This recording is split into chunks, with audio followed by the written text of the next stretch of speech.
Ada dua hal yang membedakan antara orang yang percaya kepada Tuhan dengan orang yang sungguh-sungguh percaya kepada Tuhan. Orang yang percaya kepada Tuhan biasanya akan berpikir tentang apa yang dia bisa lakukan kepada Tuhan. Ini ada di dalam ranah agama. Orang beragama semua berpikir bahwa saya harus melakukan sesuatu kepada Tuhan, saya harus membaktikan hidup saya kepada Tuhan, dan itu memang tidak salah. Tapi orang yang sungguh-sungguh percaya, maka yang dipikirkannya bukan apa yang dia kerjakan kepada Tuhan, tetapi pertama-tama adalah apa yang Tuhan sudah kerjakan dalam hidup dia, dan apa yang Tuhan lakukan sepanjang hidup dia. Ini perbedaan yang pertama. Perbedaan yang kedua adalah berkaitan dengan kepemilikan.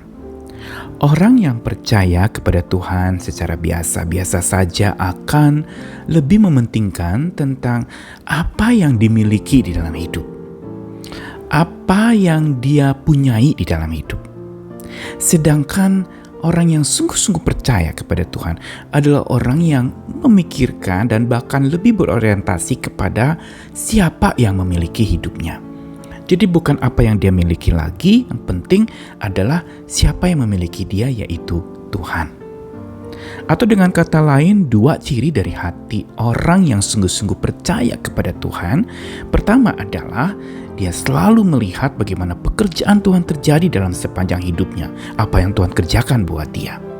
Dan juga yang ada dalam benak dan pikirannya adalah siapa yang mempunyai hidup dia.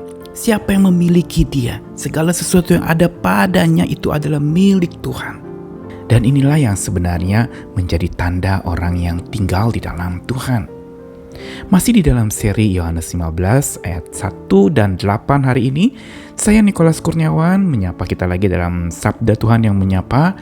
Dari dua ayat tadi, Yohanes 15 ayat 1 dan 8, saya bacakan ulang. Akulah pokok anggur yang benar dan Bapakkulah pengusahanya. Dalam hal inilah Bapakku dipermuliakan, yaitu jika kamu berbuah banyak, dan dengan demikian kamu adalah murid-muridku. Kata yang akan kita renungkan di dalam ayat ini adalah Bapakkulah pengusahanya. Ketika Yesus mengatakan ini, waktu dia mengatakan dia pokok anggur yang benar, di atas itu dia memberitahukan tentang Bapaknya sebagai pengusaha kebun anggur. Pengusaha tanah di mana pohon anggur itu tertanam, tertancap, bertumbuh, dan berbuah. Dan manusia atau orang percaya adalah carang-carangnya yang lembut, yang lembek, yang mudah patah. Tetapi kalau dia melekat terus kepada pokok anggur itu, maka dia akan tetap kuat, bahkan berbuah banyak. Dan Bapakkulah pengusahanya sebenarnya mempunyai sebuah makna. Digunakan kata pengusaha di situ georgos. Georgos yang artinya adalah seorang pekerja yang ngurusin tanah. Bukan seorang yang menjual tanah, tapi seorang pengelola tanah. Seorang yang kerjaannya adalah ngurusin tanah, bagaimana menggemburkan tanah itu, bagaimana mengelola supaya tanah itu ditanami, bagaimana juga menjaga supaya tanah itu tetap menjadi subur, sehingga ketika ditanami pohon-pohon akan tumbuh subur di sana. Urusannya adalah tanah. Mau apapun yang ditanam di tanah itu harus tumbuh bila tanahnya dikondisikan siap untuk ditanami dan bertumbuh serta berbuah. Ini georgos yang dituliskan Bapakkulah pengusahanya. Kata pengusaha digunakan kata georgos. Dan ini menjadi bahan perenungan kita bahwa setelah kita belajar tentang arti tinggal di dalam Kristus, yang pertama adalah Dia adalah tempat tinggal utama kita. Yang kedua, kita perlu untuk dibabat agar kita bisa berbuah lebat. Dan yang ketiga, kita juga perlu sadar bahwa kita bukan saja untuk dibersihkan, tetapi ada hubungan timbal balik kita dengan Tuhan. Dan hubungan ini yang lalu ditandai dengan hubungan yang terus kita melipat tangan berdoa kepada Tuhan, punya hubungan yang dekat dengan Tuhan, sehingga berlipat kali ganda hasil yang dihasilkan dari hidup kita. Maka yang berikutnya ini, kita perlu sadar di atas itu semua ada satu yang menjadi sandaran, andalan kita, dan kesadaran kita yang perlu dibangun, yaitu bahwa Bapak kitalah pengusaha tanah hati kita. Tanah selalu digambarkan dalam kitab suci sebagai lambang hati manusia. Karenanya pohon apapun yang ditanam, kalau tanahnya nggak subur ya tidak akan tumbuh. Tetapi tanah itu harus digemburkan juga oleh pemilik tanah, oleh pengerja tanah, oleh penguasa dan pengusaha tanah, supaya dia bisa tumbuh subur, gembur ketika tanaman ditanamkan akan tumbuh baik.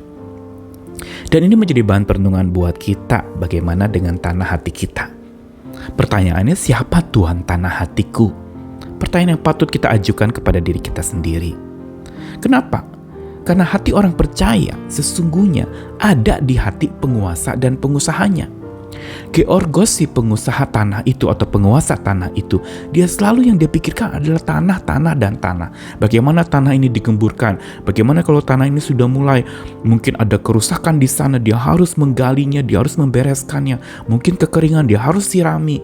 Atau mungkin terlalu basah, dia juga harus menunda untuk menyirami lagi. Sehingga tanah itu menjadi pas, segala apa yang ada di sana dibentuk begitu rupa.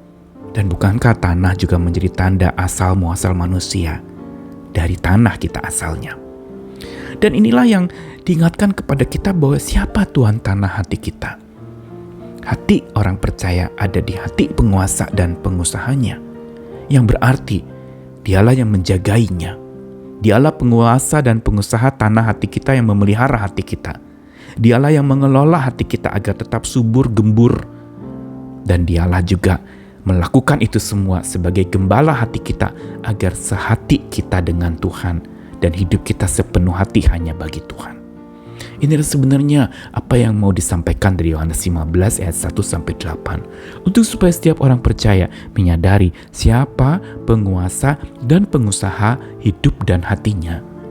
Kalau Tuhan yang menguasai dan mengusahakannya, maka Tuhan akan menjagainya, memeliharanya, mengelolanya, agar hati kita selalu sehati dengan Tuhan dan hidup kita sepenuh hati bagi Tuhan. Sehingga apapun yang terjadi dalam hidup kita, tantangan, pergumulan, sakit, penyakit, itu tidak dapat merusak. Kenapa? Karena tanah hati kita sudah digemburkan oleh Sang Penguasa dan Pengusaha tanah itu.